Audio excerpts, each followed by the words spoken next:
అవునండి. మీ కాల్ కోసం చానాలు బట్టి ఎదురు చూస్తున్నామండి. సరే ఈరోజు కాల్ కలిసింది. అదే. మ్మ్. మా అదృష్టం అండి నిజంగానే. పాప కోసం తెలుసుకుందామని. పాప పేరేంటి? పాప పేరు దివ్యమాధురి అండి. దివ్య మాధురి. అవునండి. దివ్య మాధురి, పాప పేరు దివ్య మాధురి. ఆహా, విశాఖ నక్షత్రంలో పుట్టిందమ్మా. ఆ, విశాఖ నక్షత్రే చతుర్పాదే వృశ్చిక రాశి, 4వ పాదంలో వృశ్చిక రాశిలో జన్మించింది అమ్మాయి. ఆహా, సరేనండి. సరే. ఏం తెలుసుకోవాలి జన్మజాతకంలో? జన్మజాతకంలో సప్తమ స్థానం వివాహ స్థానము అని ప్రశ్న దాంపత్య జీవితం గురించి ఏం చూపిస్తుంది. మీరేం అడగాలనుకుంటున్నారు? పాప వివాహం కోసమండి, ఉద్యోగం కోసమండి. చూడండి ఇక్కడ చూపిస్తుంది రమల శాస్త్రంలో సప్తమ స్థానేషు దాంపత్య జీవన. మీ ప్రశ్న మనకి కరెక్ట్గా ఉంది. త్వరలో పెళ్ళి అయిపోతుంది, పెళ్లి జరుగుతుంది. ఏం చదువుకోండి అమ్మాయి?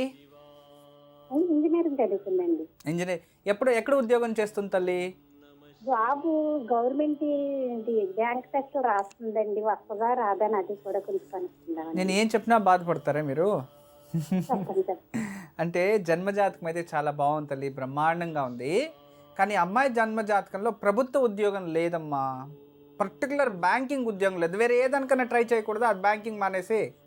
అలాగే. ఎందుకంటే అమ్మాయి జాతకం బ్రహ్మాండం, కానీ అన్ని గ్రహాలు దుస్థానంలోనే ఉన్నాయి, దాదాపు 6 గ్రహాలు. అందువలన ప్రభుత్వ ఉద్యోగం యోగం చాలా తక్కువ. తర్వాత తల్లి అమ్మాయికి పెళ్ళైతే బాగా అవుతుంది, మంచి అబ్బాయి వస్తాడు. కానీ అమ్మాయికి వివాహానికి ముందు మీరు ఒక కుంభ వివాహం చేయించడం చాలా ఉత్తమం తల్లి. ఎందుకంటే అమ్మాయి జన్మజాతకంలో సప్తమాధిపతి అంత మంచి స్థానంలో లేదు, శుభగ్రహాలతో లేదు. అందువలన అలా ఉన్నప్పుడు దాంపత్య జీవితంలో కాస్త ఇలాంటివి వస్తూ ఉంటాయి. ఈ కాలంలో చిన్న చిన్న విచారాలు పెద్దవైపోతూ ఉంటాయి, తర్వాత ఎక్కడెక్కడో వెళ్తాయి, అవి ఊహించలేనట్టుగా అయిపోతూ ఉంటాయి. అలాంటివన్నీ చెడు జరుపుకోకుండా మంచిగా ఉండాలని మంచి సంకల్పంతో ఎవరైనా సిద్ధ పురుషులు మంచి పురోహితులతో ఎవరి చేతిలో అయినా ఈ కుంభ వివాహము అనేది ఒకటి చేయించండి. ఆ కుంభ వివాహం చేస్తే అమ్మాయికి చక్కగా వరుడు వస్తాడు. ఈ అక్టోబర్ తర్వాత అమ్మాయికి వివాహం అయ్యే యోగం కనబడుతుంది. ఈ ఉగాది అయిన తర్వాత వరుడు లభిస్తాడు, ద్వితీయ పుత్రుడు. మీ ఇల్లు ఎక్కడైతే మీరు ఇప్పుడు ప్రస్తుతం ఉంటారో ఆ దిశ నుంచి దక్షిణ వైపు నుంచి అబ్బాయి వస్తాడు తల్లి. మంచి చిన్నోడు, మంచి సంబంధము. అమ్మాయిని ప్రైవేట్ ఉద్యోగం చేసింటే చాలా బాగుండేది. వచ్చే అబ్బాయి కూడా ప్రైవేట్ ఉద్యోగమే ఉంటుంది, కానీ మంచి బాగుంటాడు తల్లి. మంచి అల్లడే మీ ఇంటికి వస్తాడు.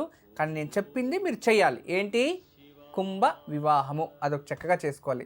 ప్రజెంట్ అయితే అమ్మాయికి ఆ జన్మజాతకంలో ఉన్న కాస్త దోషం దూరం అవ్వడానికి ప్రతి మంగళవారం అమ్మవారికి ఎర్రటి గాజులు, ఎర్ర రంగు బ్లౌజ్ పీసు, పసుపు కుంకం ఇచ్చి రావాలి అమ్మవారి దేవాలయంలో. అలా 16 వారాలు చెయ్యాలి, 16 మంగళవారాలు చెయ్యాలి. ప్రతి శుక్రవారం ఈ యొక్క మాధురి చేతిలో గోమాతకి ఏదైనా తినబెట్టి 5 ప్రదక్షిణలు చేయమని చెప్పండి. గురువారం రోజు ఉదయాన్నే మేడి చెట్టుకి 16 ప్రదక్షిణలు వేసి నేతి దీపం వెలిగించి రావాలి. నువ్వు ఇంకేమన్నా చెప్పాలా? ఇంకేమన్నా అబద్ధం చెప్పాలనుకుంటే చెప్పేయి. నేను చూడాలనుకుంటున్నాను నన్ను మోసం చేయడానికి నువ్వు ఎంత నీచానికి దిగజారగలవు అని. ఎందుకు ఆలియా, ఎందుకు నువ్వు ఇలా చేసావు?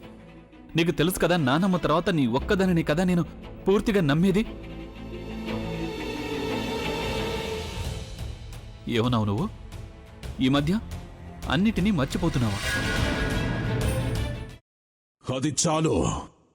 వాటిలో ఉన్న శక్తి విషయాన్ని గ్రహించి మనకు వివరిస్తాయి.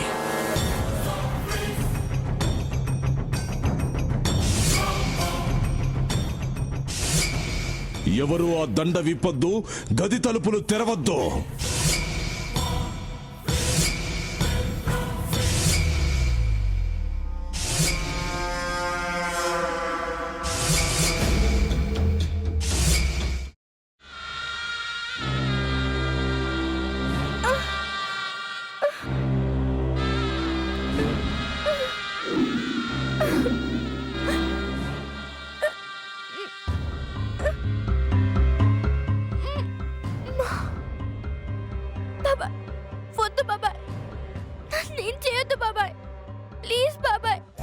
నీకు నిజం తెలిసినప్పుడే నా ఆలోచనలో నువ్వు చచ్చిపోయావు. అబ్బా ప్లీజ్ కొంచెం తినండి ప్లీజ్. భీమారావు గారు మీరా? ఇగో మీరా కాదు సక్కుబాయ్. అవును, మీ పనామే లేచిపోయిందని చెప్పి కంప్లైంట్ ఇచ్చినావు కదా. రేయ్, ఆయన కంప్లైంట్ ఇచ్చింది లేచిపోయిందని కాదు, కనిపించడం లేదు అని. అట్లానా? సరే మేడం. ఇడియట్. ఆ వంట మనిషి పేరేంటన్నారు? రత్తాలు మేడం. ఏం పెద్ద మంచి, నీ వంట మంచిని కూడా మేడం అని పిలుస్తావా? రేయ్ హాఫ్ బ్రెయిన్,